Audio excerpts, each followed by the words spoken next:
He housed by the Ashley River had been silent for 40 years, until the day a war veteran and his German shepherd stepped through its door. Jack Merritt had been granted temporary ownership, 3 months to live there, repair it, and decide if he wanted to stay. Locals said the place was cursed, that every owner vanished before summer's end. But Jack didn't believe in curses. Not until Ranger started digging beneath the porch and uncovered something wrapped in a soldier's flag. Inside wasn't gold, but a secret that tied Jack to the man who built this house, decades before he was even born. Thank you for spending your time with us today. Your support keeps these stories shining. Subscribe and stay a while. The summer heat pressed heavy over Charleston, the kind that made the air shimmer above the cobblestones and turned the river's surface into glass. Jack Merritt sat on the porch of his small rented shack near the old shipyard, his boots resting on the cracked step, a mug of cold coffee forgotten beyond. His German shepherd, Ranger, lay at his feet, a 5-year-old with black and tan fur and the kind of steady gaze that came only from years of training. Ranger had a scar slicing across his left ear, a faint white mark that caught the light whenever he turned his head. The dog's alert stillness was a mirror of Jack's own, both men of habit, both marked by wars that had ended but never really left. Jack's days were quiet now, a rhythm of walking the riverside trails at dawn, repairing broken fences for neighbors, and avoiding questions about the past. He carried himself with the cautious calm of someone who'd learned to read danger in silence, and his face, rugged and sun-worn, bore the trace of a man who'd once believed in order and found only loss. When the letter arrived, it came folded neat inside a yellow envelope with no return address. The handwriting was old-fashioned, careful, almost elegant. He tore it open, expecting another overdue bill, but the words stopped him cold. You have been granted temporary ownership of the Greer House, located at the edge of Charleston County. You must reside there for 3 months. If you still believe that spirits can heal, come. It was signed simply, Thomas Greer. Jack frowned. He didn't know any Greer. He'd spent his youth in North Carolina, then the Marines, and since returning, he'd kept to himself. He flipped the paper over, half expecting a trick, but it was stamped and sealed by a law office downtown. Temporary ownership, he muttered, tasting the oddness of it. Ranger lifted his head, ears perked. Jack reached down and scratched the dog's neck. Guess we're landlords now, huh? The dog blinked solemnly, as if unimpressed by the promotion. Later that afternoon, Jack drove into the city to confirm it wasn't a scam. The law office was a narrow brick building near East Bay Street, cooled by an ancient fan that groaned with every turn. Behind the desk sat Sarah Hollis, a woman in her 40s with close-cut auburn hair and a sharp, capable face softened by kindness.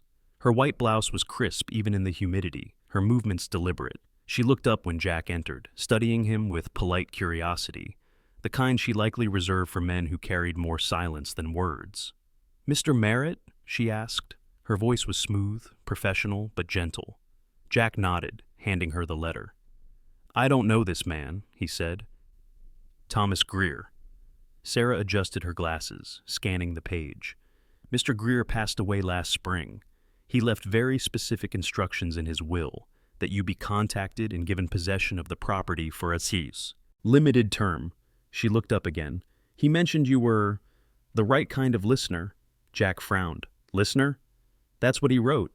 She smiled faintly, though there was unease in her eyes, as if the words carried a weight she couldn't explain. "You can stay there rent-free for 3 months. After that, ownership reverts to the county unless you choose to purchase it." "And if I don't go?" "Then it remains empty, as it's been for 40 years. He signed the papers mostly out of curiosity, maybe boredom, maybe a need to feel movement again. When he left, the heat hit him like a wall, thick with the scent of the river. The idea of a house waiting for him by the Ashley River felt surreal, but something in that letter, "If you still believe that spirits can heal," stirred the corner of his mind he hadn't visited in years. By sunset, he and Ranger were driving through the outer roads, where Spanish moss hung like lace from the trees, and the air grew cooler with the nearness of water. The radio hissed with static, the kind that filled silence but never replaced it. Ranger sat upright in the passenger seat, ears flicking at every sound. "Don't look at me like that," Jack said, his voice carrying the hint of a smile. "We've slept in worse places." The house appeared just as the last light dipped behind the pines, a structure half lost to time, its white paint blistered and its roof sagging in the middle. The porch leaned like an old man's shoulders, and the windows stared out blankly toward the river beyond. Yet, under the decay, there was something stubbornly alive about it, as if it had been waiting, holding its breath. Jack parked the truck and stepped out, the evening air thick with crickets and the faint tang of salt. Ranger jumped down beside him, sniffing the ground, tail low, body tense. "Easy," Jack murmured. The boards groaned under his boots as he climbed the porch steps. A key hung from a nail on the doorframe, tarnished with age. When he unlocked the door, the hinges gave a sigh like relief. Inside, dust floated through the dimness, and the smell of wood and old rain filled his lungs. He found a light switch that did nothing. The house was silent except for the river's faint murmur beyond the open window. On the mantel sat a framed photograph, an elderly man, white-haired, thin, seated on the same porch where Jack now stood. Thomas Greer, he thought. The man's eyes, even in the faded picture, seemed to watch him with a strange, knowing calm. Ranger padded into the next room, nails clicking softly against the floorboards. A low whine escaped his throat. Jack followed, his flashlight beam cutting through the dust.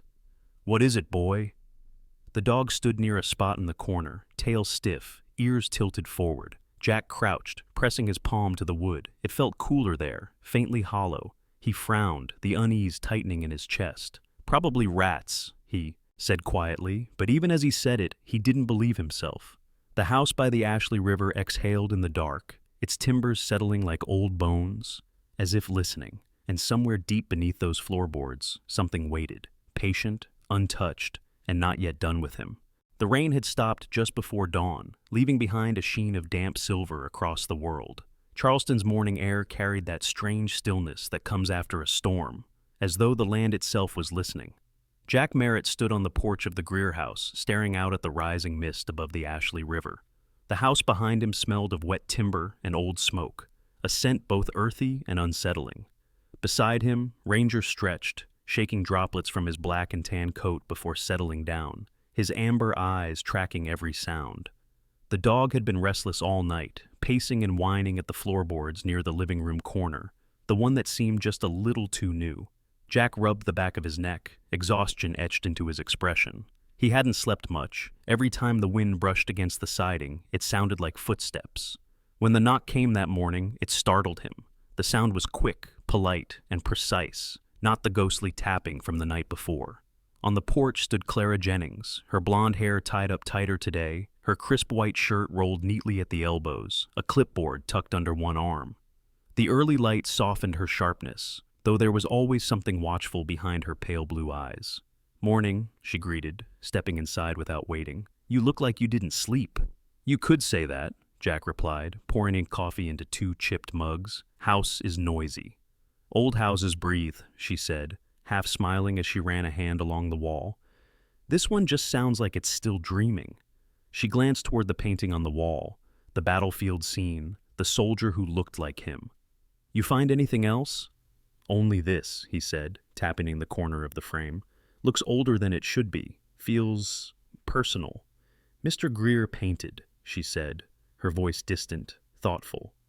"Mostly landscapes, but there's no record of any war paintings in his estate inventory. Maybe it's from someone he knew." Jack frowned. "Or someone who knew me." Clara gave a short laugh, not mocking, but uneasy. "You think this house picked you?" "Starting to wonder." They drank in silence. Outside, the river shimmered like molten glass, and somewhere deep in the woods, a hawk screamed. When Clara left to inspect the barn's exterior, Jack crouched beside Ranger near the floorboard that had kept the dog awake. The German shepherd's fur bristled, ears up, tail stiff. "You smell something?" Jack whispered. The dog pressed his nose to the seam between the boards and whimpered. Jack fetched a screwdriver and pried gently at the edge. A gust of cold air rose from below, damp, metallic, and faintly sweet, like rust mixed with decay.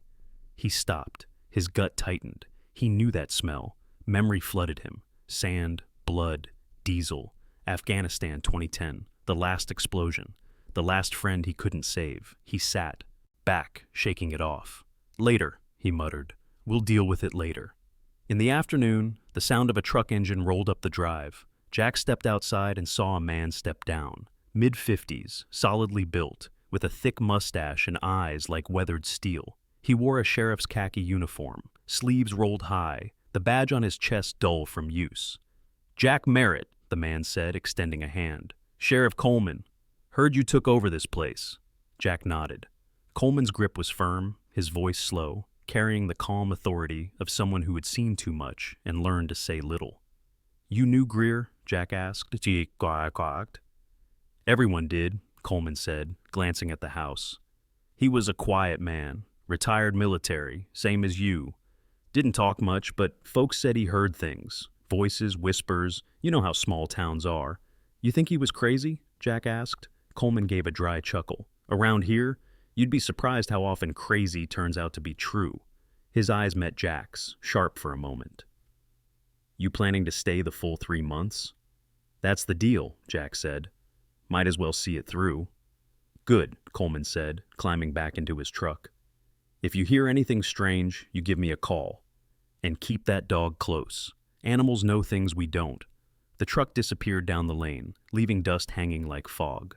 By sunset, Clara returned, mud on her boots and a smudge across her cheek. "You've got rot under the west beam," she said, flipping open her notebook. "Also found a hidden crawl space in the barn. Probably just storage." "Probably," Jack said, though the words sat wrong in his mouth. As night settled, he lit a lantern again, the same dull glow as before.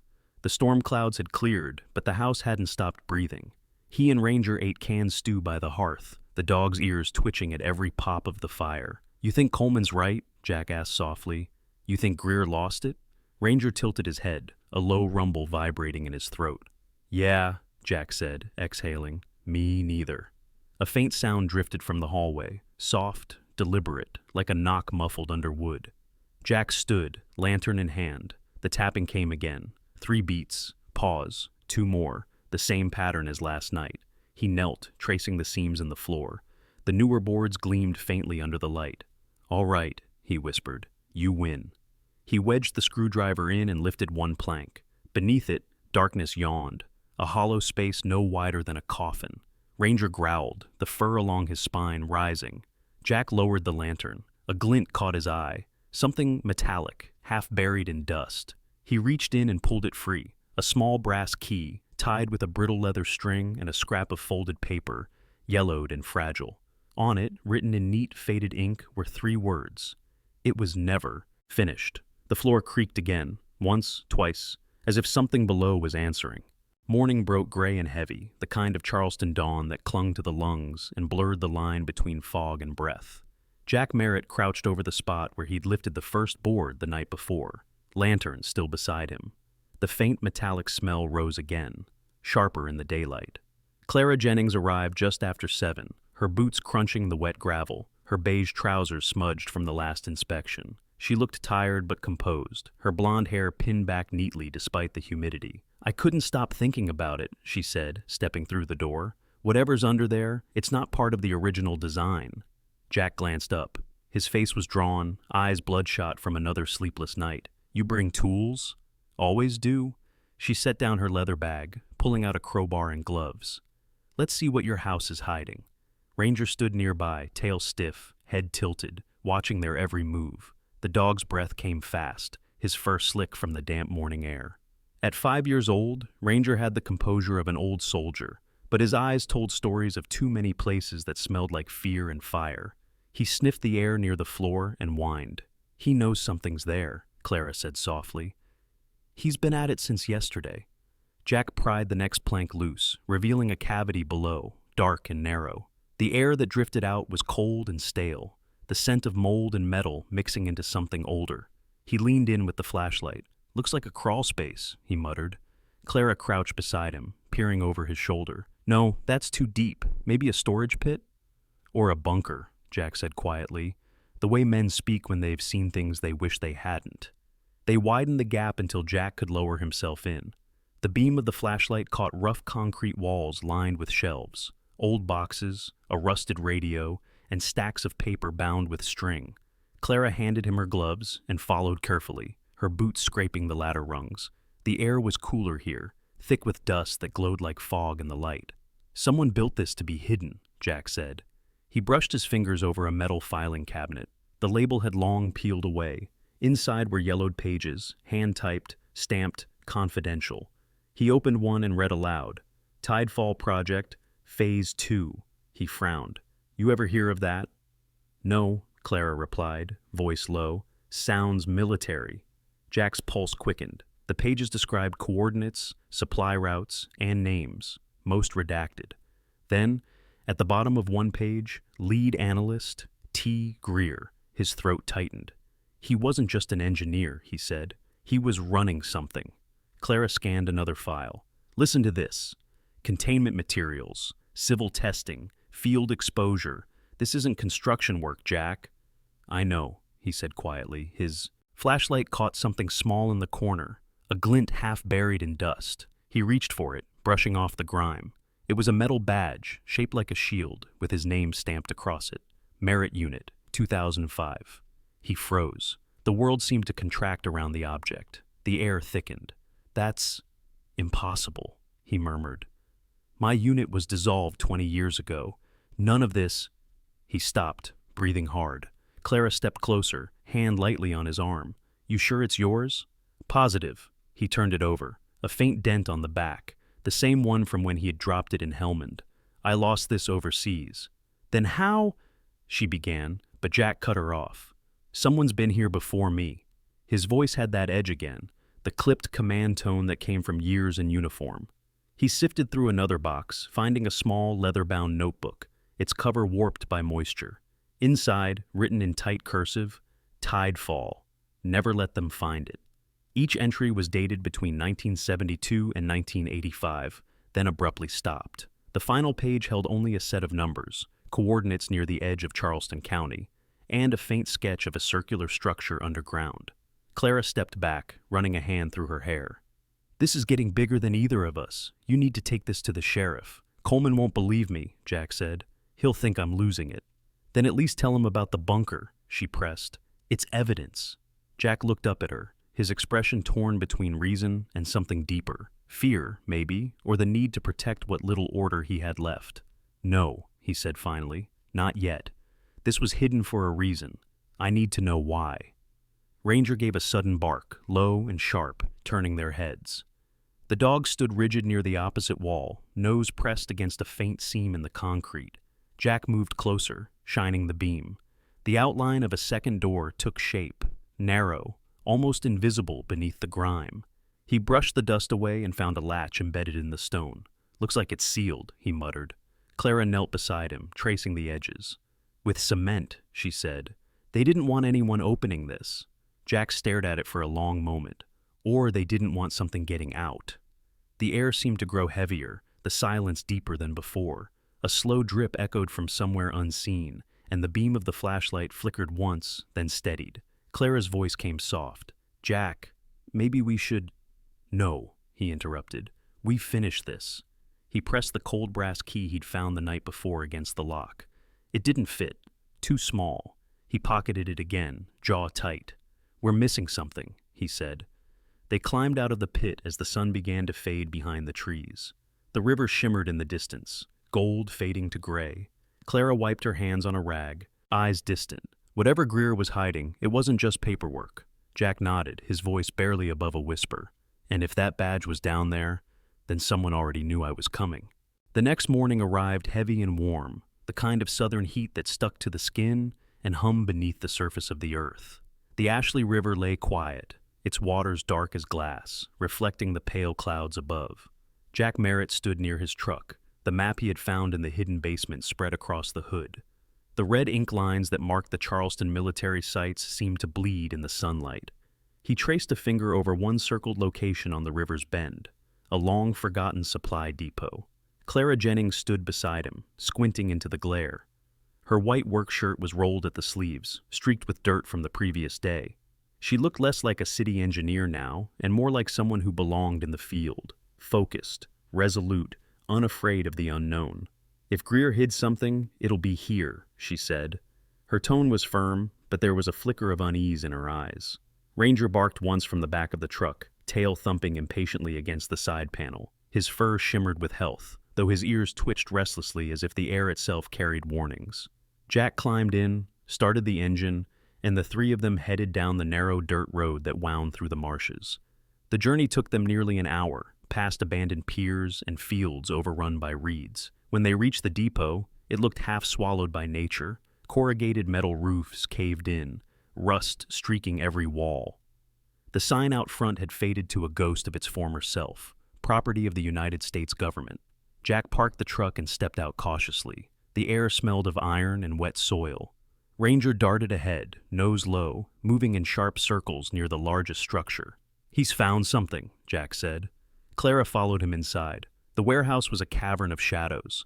Sunlight streamed through the broken ceiling, casting long golden bars across the floor. Crates were stacked along the walls, stenciled with faded military codes. The place felt abandoned yet orderly, as if someone had left in a hurry but expected to return. Jack pried open a crate. Inside were rusted tools, radio parts, and sealed envelopes stamped confidential. "Same handwriting," he muttered, holding one up for Clara to see. "Greer's," Clara frowned. He must have hidden everything connected to the project here. As she spoke, the echo of their voices seemed to ripple back from deeper inside. They followed the sound through a narrow corridor until they reached a locked steel door, half buried in dust. Jack knelt and ran his fingers along the edge. "Flooded from underneath," he said. "See the residue? The river seeped in before." Ranger began scratching at the floor near the corner, where the concrete met soil. His movements were frantic now, ears pinned back, low growl vibrating in his chest. "What is it, boy?" Jack asked, moving to help. Together they cleared away the debris, revealing a thin air vent wide enough for a small passageway beneath the building. The smell of river mud wafted through. "That's no air vent," Clara said quietly. "It's a tunnel." Jack exhaled, tightening his jaw. "Looks like Greer didn't just hide documents in the house." They descended carefully, using a lantern and rope to guide them. The tunnel walls were damp, slick with moss, the air cool and still. Ranger led the way, his paws splashing softly through shallow puddles. After a few yards, they reached an opening that looked out onto the riverbank, hidden beneath the reeds. There, half buried in mud, was a metal box. It was roughly the size of a suitcase, its surface eaten with rust. Jack knelt beside it, fingers trembling slightly as he dug around the edges. The box gave with a groan, the seal breaking after decades. Inside were waterproof folders, a small reel-to-reel recorder, and several reels labeled with dates and names. One folder bore a red stamp. Project Tidefall, Phase 4, Behavioral Analysis Unit. Clara's face went pale. Behavioral analysis? You think... Jack was already flipping through the pages. The files detailed controlled tests on discharged veterans, experimental conditioning programs meant to manipulate trauma response through sound and suggestion. Each file listed a subject by number, not name, but one caught his eye. Subject 42M, Merritt, J. His hand froze mid-turn. His throat felt dry, the world tilting slightly around him. "They used me," he whispered. "Greer. He was part of it."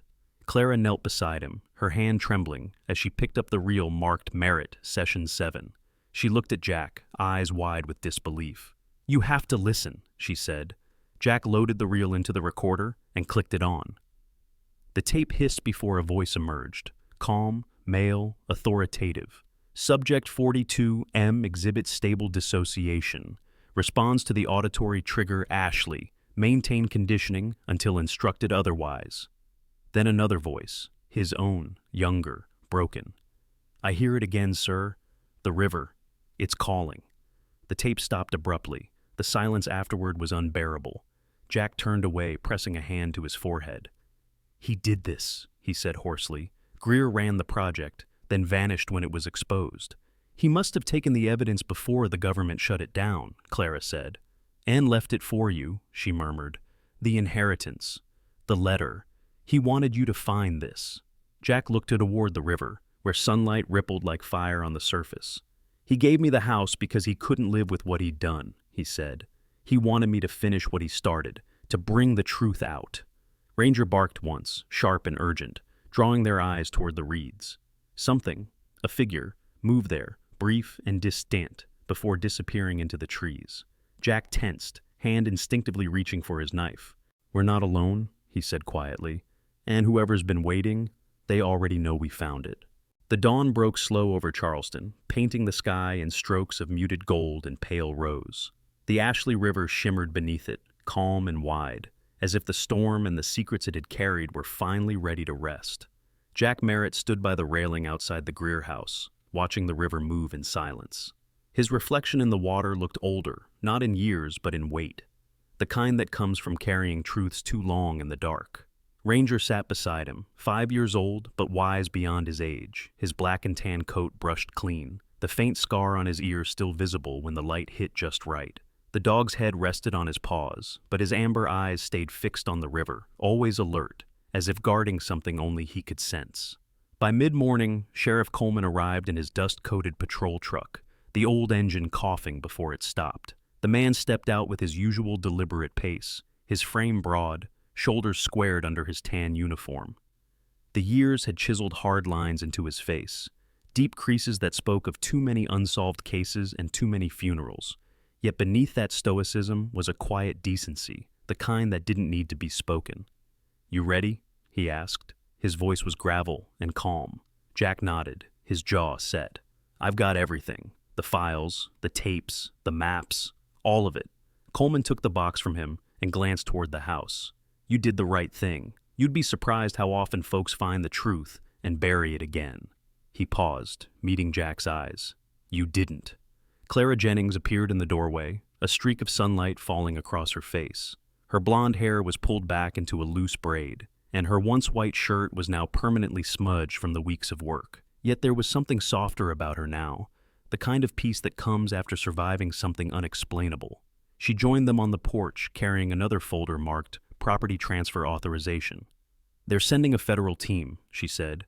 "They'll review everything. This could clear hundreds of veterans' records." Jack exhaled slowly. "It's more than records. It's closure." He looked toward the horizon, where the river bent west into sunlight. "Greer wanted someone to finish it. I think that's why he chose me." Clara tilted her head, her voice quiet.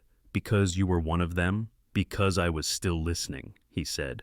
By noon, 2 black SUVs pulled up the gravel drive. From the first stepped a man in his 50s, sharply dressed in a Navy suit. His name was Agent Lucas Hale, a federal investigator with a reputation for reopening cases most people wanted forgotten. His dark hair was graying at the temples, his posture straight, and his eyes, a clear, unflinching gray, seemed to catalog everything in a room before he spoke. "Mr. Merritt," he greeted, extending a hand. "We've been expecting your call." Jack shook it firmly. Didn't know who else to trust. Hale's handshake was brief, but genuine. "You did the right thing bringing it to us. Project Tidefall was classified under multiple agencies. Someone made sure it disappeared. But with this, he said, tapping the box Coleman carried, "we can finally drag it into daylight." Clara stood nearby, her arms crossed, cautious but hopeful. "What happens now?" "Now?" Hale glanced toward the river. "Now it ends where it started." He nodded to his team, who began cataloging the items, photographing the reels and files with quiet efficiency. Inside the Greer House, the air was cooler, lighter somehow. The walls no longer whispered, but held a strange, dignified silence, as though the house itself approved of what was happening. Ranger followed Hale's men with careful eyes, his tail still but his ears alert. When one of the agents crouched to pat him, the dog gave a soft grunt, a sign of reluctant trust. "Good soldier," Hale murmured with a faint smile. "They always know when the fight's over." By late afternoon, Coleman drove Jack and Clara to the courthouse. Reporters had begun to gather, drawn by rumors of the uncovered files. Inside, Jack handed over the final evidence, the original Tidefall documents and the recordings naming Thomas Greer as lead architect. The courtroom was quiet except for the shuffle of papers and the steady whir of the ceiling fan. Coleman stood behind Jack, his presence steady, a silent wall of support. Clara sat beside him, hands folded, eyes glinting with quiet pride. When the statement was read aloud, the words felt heavier than he expected. Unauthorized experimentation on discharged service members between 1972 and 2005. For a long moment, Jack couldn't breathe, but then came the last line. Subjects formally cleared of all charges and listed as victims of governmental malpractice. Something loosened inside him, like a knot untying after years of tension. He looked at Clara, who reached over and placed her hand on his arm. By sunset, the house on the Ashley River was quiet again. The federal cars were gone, the evidence sealed and logged. In the fading orange light, Clara helped Jack replace the old boards near the fireplace. "You're staying?" she asked softly. Her tone wasn't curious, just gentle. "For a while," he said. "The county wants to turn this place into a memorial. Feels right." The evening air was soft and heavy with magnolia bloom. Ranger lay stretched beneath the porch, his head resting between his paws, watching the fireflies blink in the tall grass. Clara leaned against the railing, smiling faintly. "So, Jack Merritt finally settles down?" she teased. He smiled back, the kind that carried a hint of relief. "Guess I ran out of places to run to." Somewhere across the river, church bells began to ring, slow, warm, carried on the wind. The sound blended with the hush of the water, and for the first time in years, Jack felt the ache in his chest ease. He looked at the house, at Clara, at Ranger, and then toward the distant glow of Charleston's skyline. "Maybe," he murmured, "this is what coming home feels like." The river shimmered gold beneath the last light, and for a moment everything was still, as if even the ghosts of the past had found their peace. Sometimes, miracles don't come as thunder in the sky or fire in the wind. Sometimes they come quietly, in a house that should have been forgotten, in a dog's faithful eyes, or in the courage of a broken man choosing to stay. Jack Merritt thought he was cursed by the past, but maybe he was chosen to uncover truth, chosen to heal, chosen to remind us that no wound is too deep for grace to find. Maybe that's what the river was whispering all along, that God doesn't erase our scars. He turns them into maps, showing the way home.